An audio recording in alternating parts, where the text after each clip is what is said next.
مرحبا عائلة سيسوبسيك، وأهلا بكم مرة أخرى في فيديو جديد. ماذا تعرف عن الاضطراب الذهاني؟ هل تعرف مصطلح الذهان؟ يمكن أن تكون معرفتك لإجابات هذه الأسئلة مفيدة لك للتعرف على الاضطراب مبكرا وضمان العلاج المناسب. هنا سأعرض لكم 5 علامات تدل على وجود اضطراب ذهاني. قبل بدء هذا الفيديو أعزائي المشاهدين، أريد التذكير أن هذا الفيديو تم إنشاؤه لأغراض تعليمية وليس المقصود منه أن يحل محل التشخيص المهني. إذا كنت تشك في أنك قد تكون مصابا باضطراب ذهاني أو أي اضطراب نفسي، فنحن ننصحك بطلب المساعدة من أخصائي الصحة النفسية المؤهل.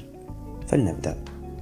أولا، الأوهام هي معتقدات خاطئة غير قائمة في الواقع، كأن تعتقد أنك تتعرض للأذى أو أن لديك قدرة خارقة أو أن كارثة كبرى على وشك الوقوع. الأوهام تؤثر جدا على حياة الشخص ووظائفه، وهي أحد أعراض الاضطراب الذهاني. النوع الأكثر شيوعا فيها هو وهم الاضطهاد، حيث يعتقد المريض بأنه ضحية لمؤامرة، تجسس، سوء معاملة أو مضايقات، وأن كل شيء ضده. قد يحاول المريض مرارا وتكرارا الحصول على العدالة عن طريق رفع دعاوي أمام المحاكم والهيئات الحكومية الأخرى، ويمكن للمريض في حالات نادرة أن يلجأ للعنف والانتقام من العدو المفترض. هل تعرف شخصا يؤمن بشدة أن العالم سينتهي في عام 2012؟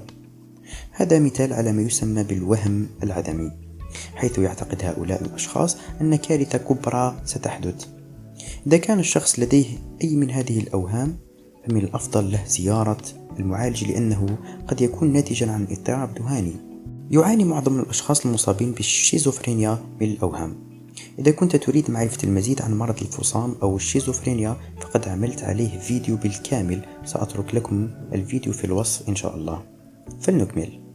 ثانيا، الهلوسة هي إدراكات حسية مخالفة للواقع. هل سمعت من قبل عن شخص يرى أشياء لا يستطيع الآخرون رؤيتها؟ الأشخاص الذين يرون أشياء غير موجودة في الواقع يعانون من الهلاوس. يعتقد هؤلاء الأفراد أنهم يرون أشخاص في حين أنه لا يوجد أحد، أو سماعهم أصواتا غير موجودة عندما لا يكون أحد يتحدث. ولكن المعاناة من الهلوسة وحدها لا تعني أنك مصاب باضطراب ذهاني، ومع ذلك قد تكون استشارة المعالج فكرة جيدة للتأكد فقط. ثالثا، التفكير غير المنظم.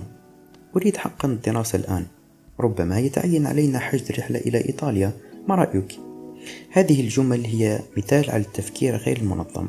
غالبا ما يستدل التفكير غير المنظم من خطاب الشخص، وينعكس عندما ينتقل الشخص بشكل ثابت من موضوع لآخر. التفكير غير المنظم هو الانحراف عن المسار. إذا لاحظت مثل هذه التناقضات في الكلام، فتأكد من استشارة معالجك للحصول على سببها الجذري. رابعا، السلوك الحركي الغير منظم أو غير طبيعي، بما في ذلك كاتاتونيا.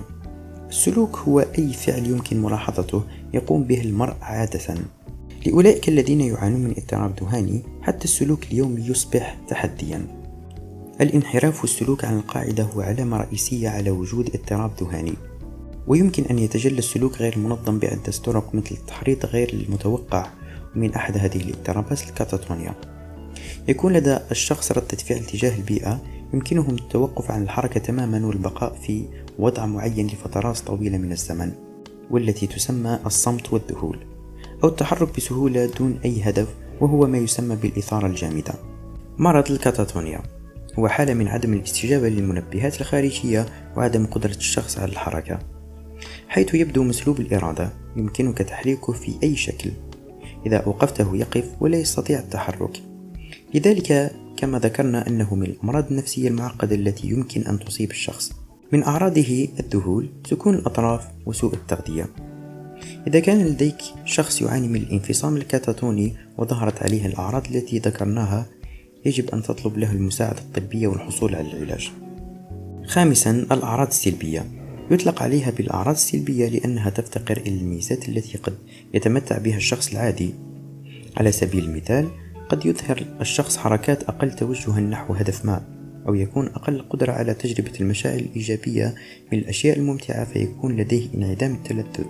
قد يظهر الشخص أيضا تعبيرا عاطفيا أقل عن طريق تقليل الاتصال بالوجه، الاتصال بالعين، حركات اليدين أو الذراعين التي عادة ما تكمل الكلام.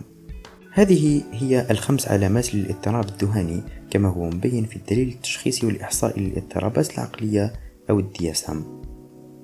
ننصحك بزيارة المختص أو الطبيب إذا كنت تشك أو تعاني من أحد هذه الأعراض، ليس بالضرورة لأنك مريض، بل للتأكد أنك بخير والحفاظ على صحتك النفسية وكذا العقلية والبدنية. شكرا جزيلا على مشاهدة هذا الفيديو، أتمنى أن أراكم في فيديو آخر سالمين، في أمان الله. السلام عليكم.